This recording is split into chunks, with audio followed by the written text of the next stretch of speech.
Je vous exhorte à vous conduire en toute humilité et douceur, avec un esprit patient, vous supportant les uns les autres avec charité, vous appliquant à conserver l'unité de l'esprit, par le lien de la paix.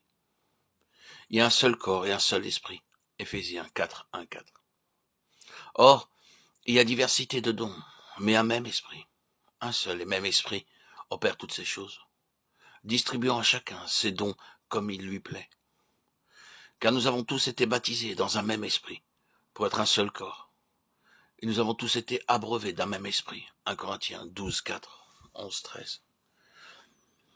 Dans les 3 premiers chapitres de l'épître aux Éphésiens, Paul avait mis en relief la gloire de Jésus-Christ comme tête de l'Église, ainsi que la gloire de la grâce de Dieu dans l'Église qui est le corps de Christ et la demeure du Saint-Esprit.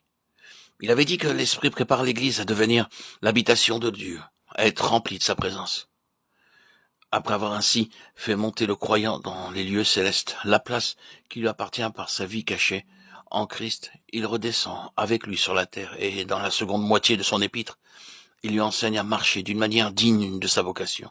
Éphésiens 4, 1, 4. Et tout d'abord, il insiste sur la nécessité d'être uni par le Saint-Esprit, non seulement avec Christ dans le ciel, mais encore avec le corps de Christ sur la terre. L'Esprit habite non seulement en Christ, dans le ciel et dans le croyant sur la terre, mais très particulièrement dans l'ensemble du corps de Christ. L'action vivante de l'Esprit ne se manifeste donc que là où les relations voulues existent entre l'individu et le reste du corps entier. Le premier soin du croyant sera donc de veiller diligemment à ce que l'unité de l'Esprit demeure intacte. Si on reconnaissait pleinement l'importance de cette unité, d'un seul esprit et d'un même corps, la vertu cardinale du chrétien serait l'humilité et la douceur. Chacun s'oublierait pour les autres, et tous se supporteraient les uns les autres avec charité, au milieu des divergences et des imperfections de caractère.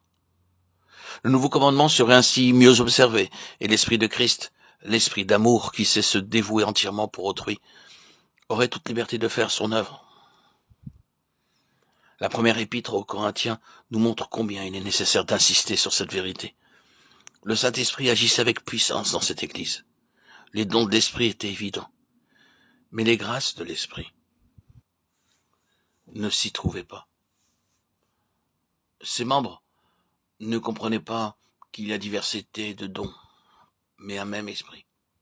Qu'au milieu de cette diversité, c'est toujours un seul et même esprit qui distribue ses dons à chacun comme il lui plaît. Que tous avaient été baptisés dans un même esprit pour être un seul corps, et que tous avaient été abreuvés d'un même esprit. Ils ne connaissaient pas la voie plus excellente, 1 Corinthiens 12, 31. Ils ne savaient pas que le premier de tous les dons de l'esprit, c'est l'amour, qui ne cherche point son intérêt, mais qui ne trouve de bonheur que dans celui des autres.